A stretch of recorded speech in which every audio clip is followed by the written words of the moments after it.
Hey everybody, my name is Christina Butcher from Berkshire Hathaway Home Services, California Properties. I hope that this video finds you and yours doing well. Today's video, we're going to go ahead and focus on the new and the newer homeowner. The following is a couple of lists that I've compiled to hopefully make maintenance and safety easier as you get moved in and comfortable in your new space. So first part of the list, or first list in this video, it really was written with the intention that the buyer was going to have the home inspection or still had access to the home inspector. If this is not the case and you've already closed escrow, then you can refer back to your home inspection report to see if it provides this information that might be helpful for you. Okay, so let's jump in. The first one is locating the gas and water shutoff valve. You don't want to be caught off guard with a possible gas leak or a water pipe break and not know where to shut those two utilities off, the gas and the water. So it's very important to locate those shutoff valves. The second one is to locate your clean out. This is in regards to plumbing.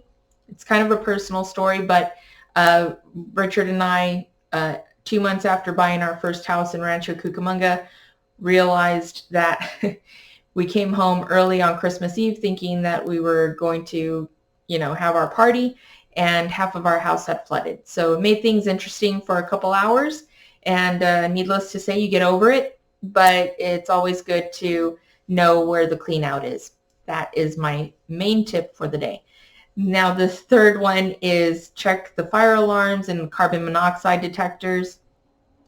You're going to need to know, what batteries they use, if they're plug-ins, what you need to keep them running pretty much, because you never want to go without either one of those. So that's my tip there. Check the water heater. Checking the water heater is important because nowadays you don't know if you actually have a physical water heater or a tankless water heater. So that's the main thing that you want to know and you want to figure out with your home inspection or your home inspector. The next thing is your heating and your AC system. Sometimes they're not combined as one. Sometimes they operate as two individual systems depending on the house and its age. So you want to make sure that you talk to your inspector or you review your home inspection to figure out how your system works, maybe what condition, what age, and go from there. Okay. Now the last one on this list is basically reviewing the circuit breaker panel. You never want to get a tripped panel and not know how to reset it. That would just be horrible. So, you're in a rush getting ready for work and you don't know how to turn on the electricity.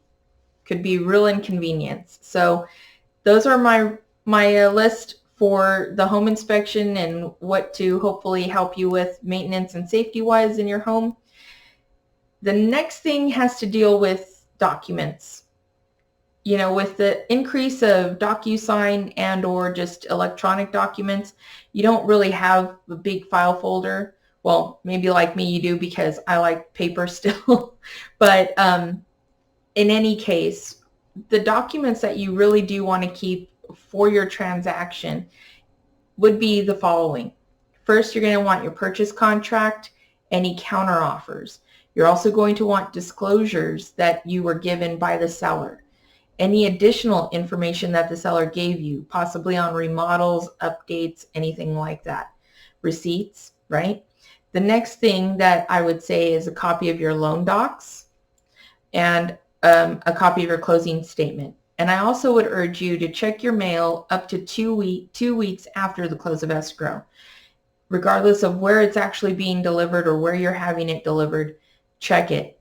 I've had buyers in the past go month, 2 months, and 5 months, believe it or not, with a refund check in the mail, and they never even flinched, never even checked for it. So they had that surprise further down the road after close of escrow. So check your mail and keep your mortgage documents, keep your escrow documents, and keep your purchase contract and disclosures. The next thing really deals, it's next list really, after moving in. something for you to go ahead and focus on would be changing the locks. The front door, the back door are obvious ones, but another one would be the pedestrian garage door. It's just something that I always recommend, and I leave it up to you obviously as the buyer, but definitely strong recommendation for that one. Next would be compile a trusted list of contractors. Honestly, with this one, I kind of hesitate because just as much as a list of trusted contractors would be, you know, your friends and family's stories about contractors that weren't so trustworthy. So this way you can compile that list as well. The next one is have a lockout plan. You never know when you're going to lock your keys in your house, and you're just going to, you know, need that hide a key, need that close by relative and or friend that has a copy of it. Make sure you get that handled. And then the next thing is to Google or search on Pinterest for a seasonal home or maintenance list. There's different times of year that you do things, and here in California we have great weather most of the time, but don't take that for granted, and make sure that along with through the year you are maintaining your home and helping you out with maintenance down the road. The last thing is to do a home inventory. Now this is really insurance related, so I would talk to your insurance agent at this point and let them know, hey, I'm getting together a home inventory. What should it look like for insurance purposes? What should I be inventorying in my house? All right. So I hope that this video has been helpful for you. If you have any questions or you need some contractors, contact information and or insurance information, feel free to give me a call or shoot me an email. My phone number is 626-261-9093. My email address is my name, Christina @ChristinaButcher.com. I'm here for you guys. Talk to you soon.